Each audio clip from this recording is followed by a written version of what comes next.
Can Darth Vader explain the secret of Luke's self-imposed exile? I'm Sasha Pearl Raver, and this is Screen Junkies News.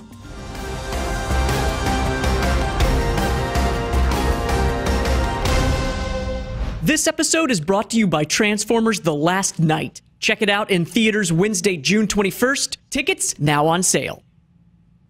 Listen, Jedi take their vows seriously. It's why we love them. That and because of their lightsabers and awesome acrobatic feats. But there's also that whole vow thing too. In fact, that vow may be the reason that Luke Skywalker stepped away from the action between Return of the Jedi and The Force Awakens. And we could be learning more about that through something Vader said in Marvel Comics Darth Vader #2. As fans know, Kathleen Kennedy and the current shepherds of the Star Wars franchise performed their own Order 66 and purged much of the previous lore outside of the movies from continuity. Now, only official comics like the currently running Darth Vader count. In that comic, as Vader hunts down the remaining Jedi, he mentioned something called the Barash Vow, in which a Jedi forsakes all duties except for focusing on the Force. Could this vow explain what Luke has been up to for decades and why he's not so keen on the Jedi Order? Well, here with me to explore is DJ Woldridge. Hello. Hello. So there's a lot that we have to unpack here, and let's start with a word that I had never heard before today. Yes, and that I is think most people have. Barash. Yes. The Barash Vow. Let us know in the comments down below the correct pronunciation. I'm sure it exists on some sort of Star Wars wiki. Barash. Yes. What is this Barash Vow? Well, according to Darth Vader #2, Darth Vader says this, quote, "Any Jedi pursuing Barash was sworn to refrain from activities related to the Order. Complete disengagement from anything but the Force. It is a type of penance. While a Barash taker would have felt the purge, they would not have allowed themselves to respond to it or take action of any kind." So it's kind of like they're off meditating forever. And so as Vader's trying to hunt down these other Jedi, he's assuming that some would have taken this vow and then they would not have been involved in Order 66. Right. So he's going to find them and take care of them too. So here's the thing that I think we have to question first and foremost is Disney, who are so careful about how information is sort of presented. Yeah. Do you think that they would let something like this slip? It's interesting because a lot of people are assuming that this may explain why Luke isn't involved in anything in Force Awakens and has been out of commission for a while. Sure. So to answer that question, I don't really know.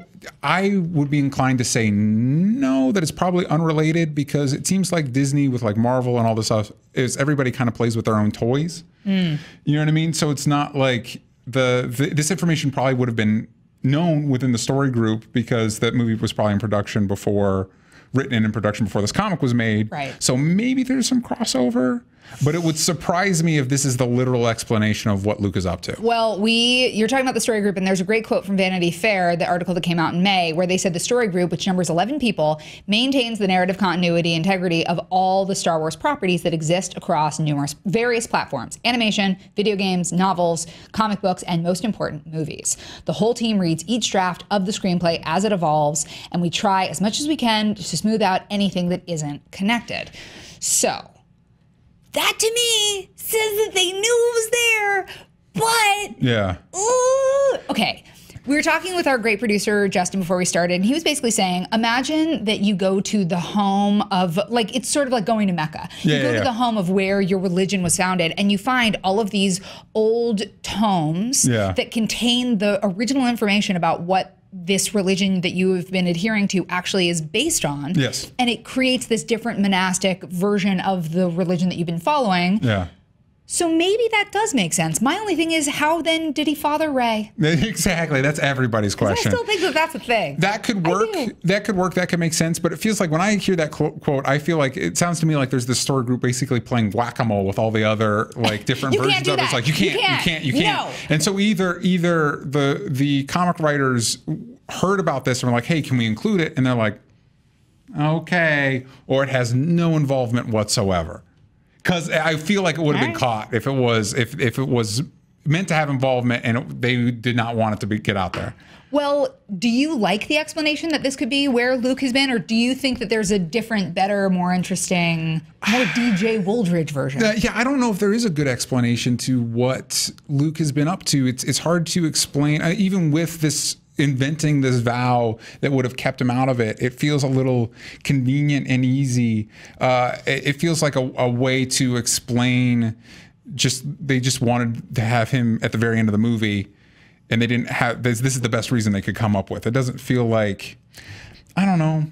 It's fine. It's fine. I'll leave it at that. It's fine. I feel like it makes maybe it's because you're so cynical about it. It makes me believe it more. I'm like, that would make sense. He took a vow. He's now on this island. And again, our producer Justin was saying, what if he decides at the end not to return to the Jedi Force and just is going to continue this life and is trying to convince Rey, you're just perpetuating a cycle. I've been through this before. I know how this ends. You should stay here with me. But the problem with that is it kind of undoes the whole arc of the classic Star Wars movies, where Luke is trying to accept this mantle, grow as a Jedi. He accepts being a Jedi. And then the next time we see him in the movies, I know like a lot of things have happened in between then.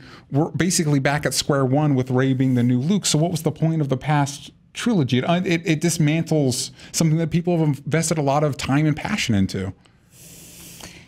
That's a lot to think about. And honestly, I need you guys. What do you think this Barash vow means? Is this the explanation for where Luke has been? Are we even on kind of the right path, or are we just both totally out of our minds? Let us know in the comments below. Tweet us at SJ News. Make sure to like and subscribe, and we will see you back here for more Screen Junkies news very soon.